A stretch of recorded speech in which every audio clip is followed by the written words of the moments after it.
les voy a presentar entonces a Anselmo Fernández. Él es egresado del Instituto de Enseñanza Agropecuaria número 2, ¿no? Como técnico agropecuario. Luego de eso hizo la carrera de profesorado de Lengua y Literatura en el Instituto Superior Antonio Ruiz de Montoya.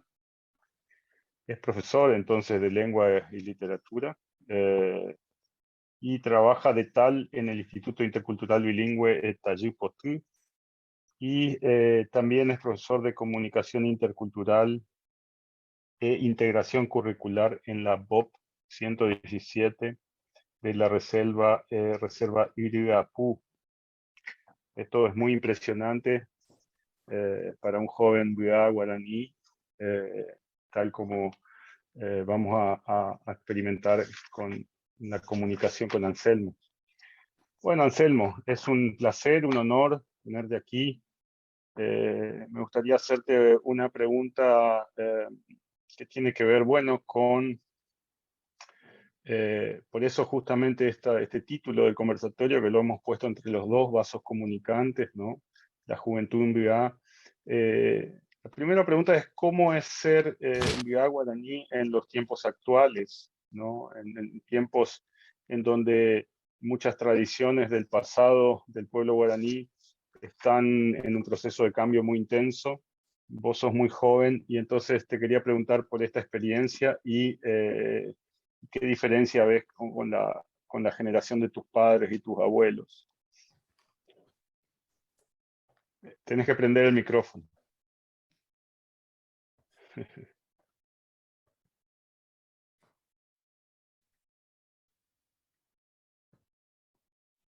Está apagado el micrófono.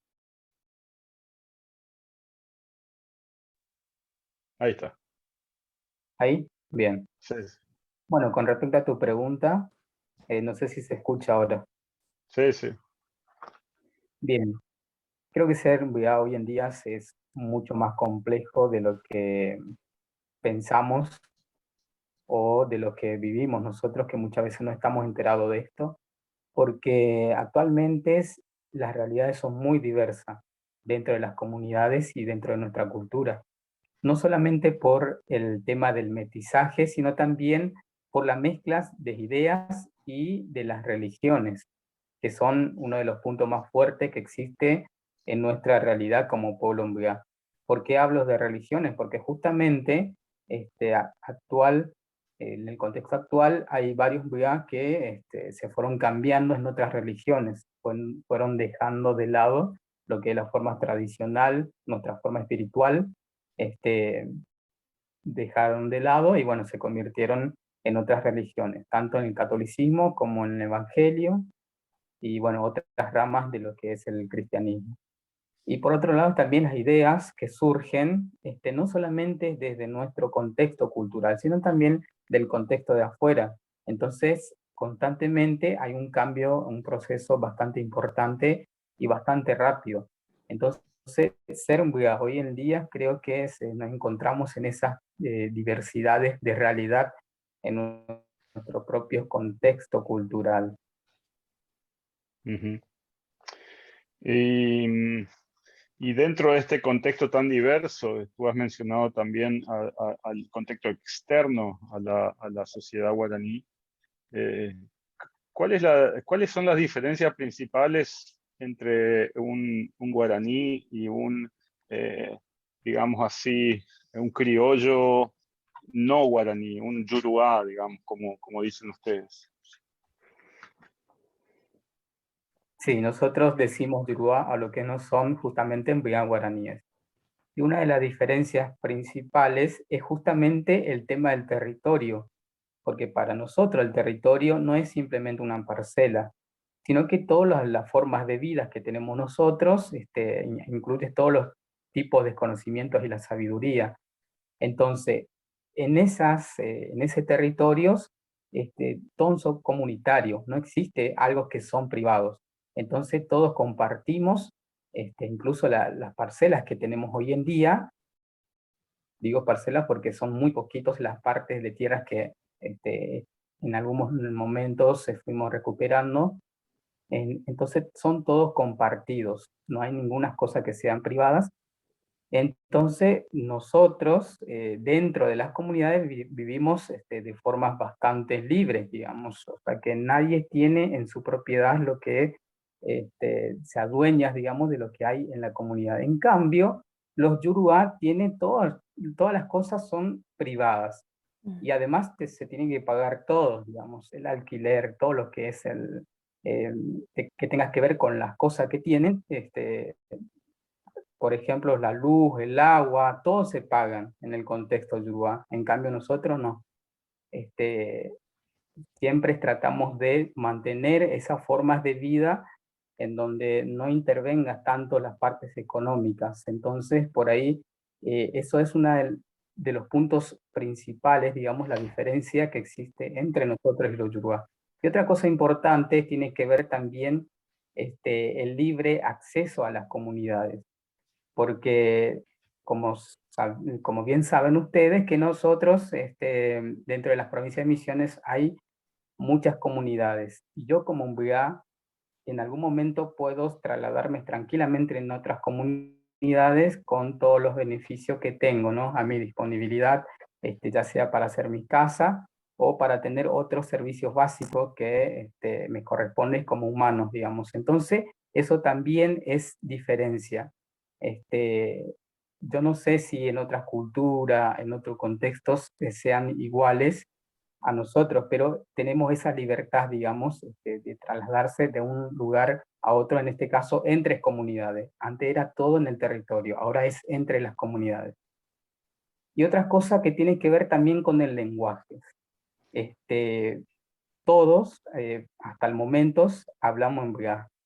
Por ahí el 90% de las comunidades mantienen el idioma, entonces incluso estando en la ciudad, cuando nos encontramos con algún miembro de las comunidades, mantenemos las conversaciones en Bria.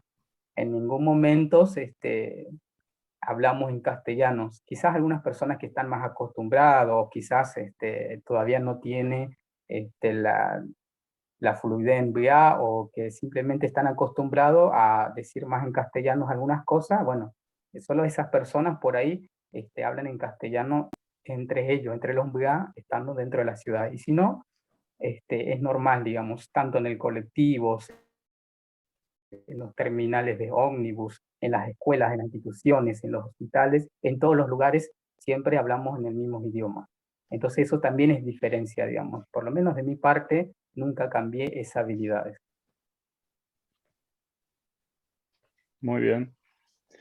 Mencionaste jóvenes o gente en Biá guaraní que de pronto no habla su idioma. O sea, has mencionado, bueno, un 90% que sí mantiene la lengua en Biá. Has mencionado también algunos que prefieren decir ciertas cosas o que están acostumbrados a decir ciertas cosas en español. Y otros, bueno, que no hablan, ¿no? Entonces, ¿cómo podrías precisar un poco si hay una pérdida de la lengua en Biá o si vos crees que esto se está, de algún modo, sigue siendo un vehículo vital, un vehículo muy usado en tu comunidad? Y los que no hablan en Biá, ¿por qué motivos lo hacen? Yo creo que los motivos son diversos. Algunos tienen que ver porque sus familiares históricamente la vienen mezclado desde hace muchos tiempos y que en algunos momentos perdieron la oportunidad de practicar simplemente la lengua. Entonces, a partir de ese momento se produjo un cambio dentro de lo que es el círculo familiar. Entonces, algunos jóvenes ya fueron perdiendo el conocimiento de hablar en Bia. Y bueno, también existen personas que tienen otras realidades, que simplemente, como decía, están acostumbrados a hablar en castellano. Por más que también hablan en Bia, prefieren hablar en castellano. No sé cuál sería el motivo, pero quizás por más facilidad, o sea, o quizás por las comodidades, por ciertas cuestiones, deciden simplemente hablar en castellano. Y bueno, considero que por el momento no veo una real amenaza, digamos, en eso, de una pérdida total, sino que simplemente es de un momento no sé, en una situación particular, digamos, que puede llegar a suceder con algunas personas. Pero también se está trabajando muchísimos actualmente en donde los mismos familiares se dan cuenta de esas pérdidas, entonces se motiva más a lo que es aprender primero el idioma materno y después, bueno, aprender el castellano. O sea, se está surgiendo una conciencia dentro de la familia que es más fácil aprender el castellano con todas las influencias que tenemos actualmente, tanto de la escuela, la tecnología, que hablar en VA. Entonces, ¿qué prefieren la familia? Los que están interesados prefieren que primero mantenga, digamos, el idiomas maternos en el círculo comunitario, familiar, y bueno, que a partir de ese momento el niño automáticamente vaya aprendiendo despacio lo que es el idioma castellano. Entonces, por eso son diversas las situaciones. Muy bien. Otra pregunta relacionada con la lengua.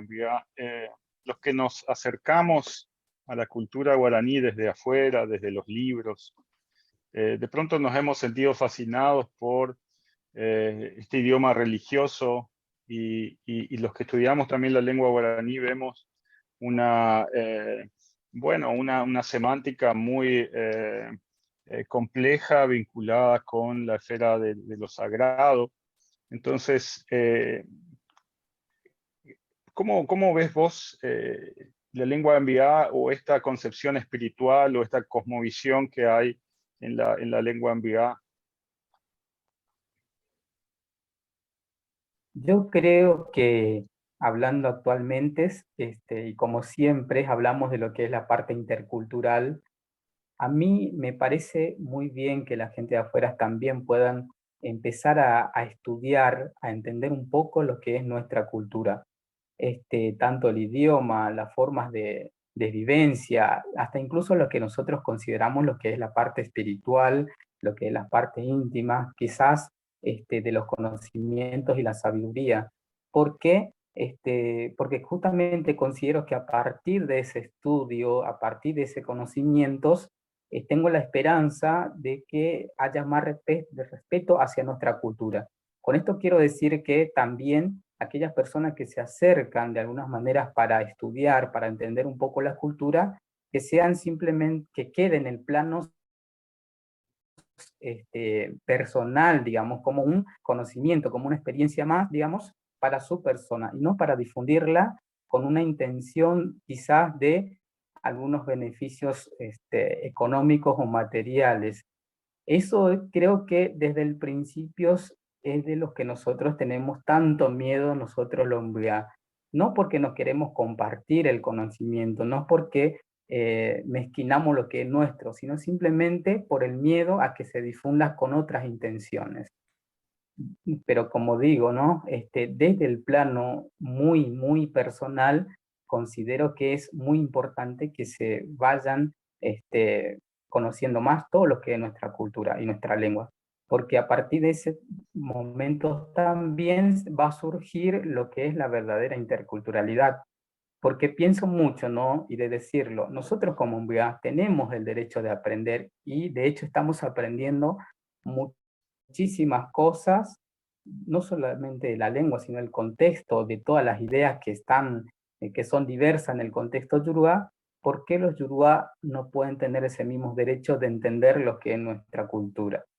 Eso es lo que yo siempre pienso. Entonces, considero que es una forma bastante positiva de que los yoruba y las cheñora, como decimos nosotros, puedan también estudiarlo y entenderlo, siempre y cuando con respeto, lo que es nuestra cultura, y que a través de esos entendimientos también ayuden a la gente en general, hacerlos conocer un poco más lo que es nuestra vida como el pueblo humano.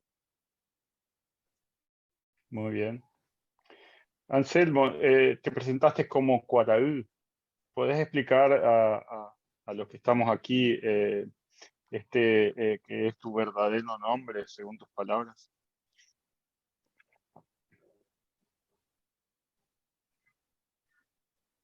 Sí, todo lo que somos BIA tenemos siempre dos nombres. Uno es lo que es identidad nacional, que tenemos en el documento, en este caso soy Anselmo Fernández, y otros nombres aparte, que es espiritual, el nombre es verdadero, que fueron puestos tanto por nuestros padres, en conjunto con el guía espiritual, dentro del OP, que es, si podríamos compararlos con la parte de la iglesia, con las partes de un espacio físicos espiritual, ¿no? Entonces se pone a través de un proceso de bautismo, generalmente se pone cuando el niño se cumple un año, se pone de nombres que le va a quedar, digamos, para toda la vida, aunque en algunos momentos se puede hacer modificaciones en cuanto sea necesario. Pero este nombre verdadero que tengo, Cuaraú, significa que mi espíritu y mi forma de ser pertenece a Ñamandú, que es Dios de la luz del sol.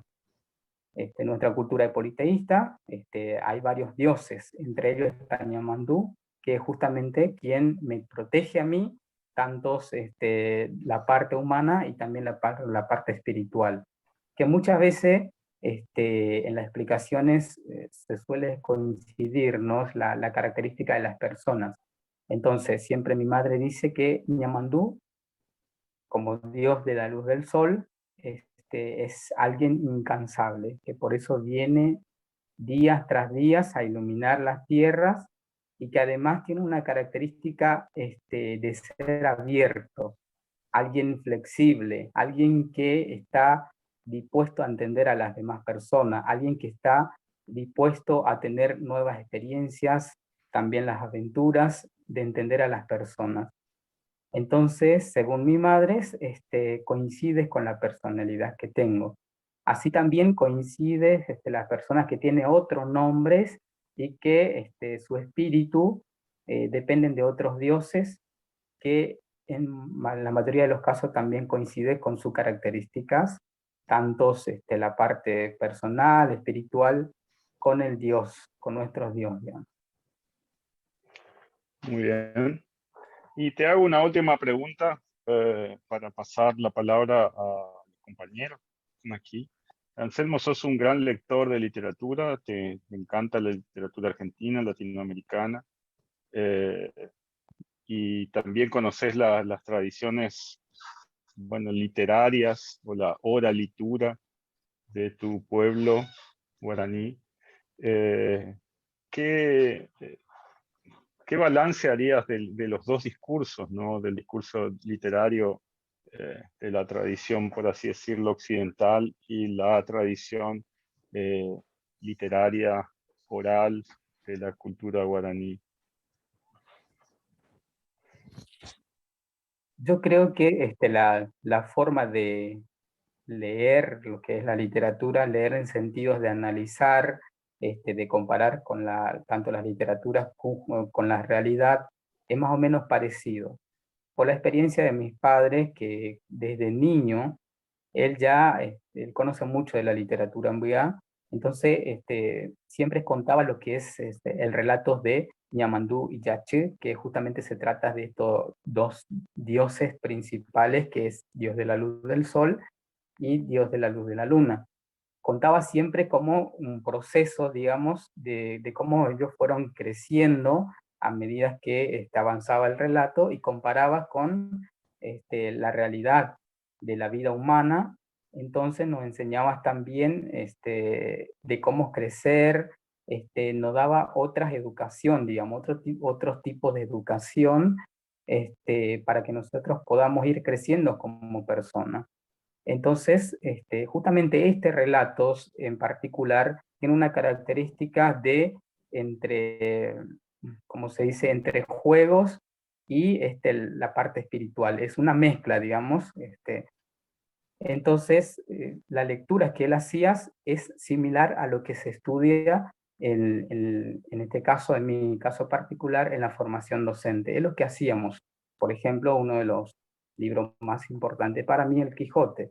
Cuando el profe nos pedía para analizar, digamos, el desempeño del docente, cuando el Quijote llegabas ahí en frente de los molinos de vientos, él consideraba que era un gigante. Entonces, así como se sentía un docente cuando llega por primera vez a un aula. Pero mi padre decía lo mismo con estos personajes de Ñamandú Yaché, de cómo fueron creciendo, porque voy a contar una partecita de este relato, porque resulta que Yaché, Dios de la luz del sol, era alguien bastante inquieto, alguien que estaba predispuesto siempre a aprender, a curiosear, y cometía bastantes errores. ¿Y quién estaba ahí para guiar? Estaba Ñamandú, que es justamente Dios de la luz del sol. Él siempre lo guiabas y lo salvabas, en muchos casos él lo salvaba a su hermano. Entonces mi padre decía que por eso siempre nosotros como humanos necesitaríamos de un hermano más grande para que nos puedan acompañar a que podamos caminar por el buen camino estando acá en la tierra. Es lo que decían. Igualmente un montón de cosas más decía mi padre, pero rescato esa partecita como para dar un ejemplo, ¿no? Muy bien, muy claro todo, muy interesante.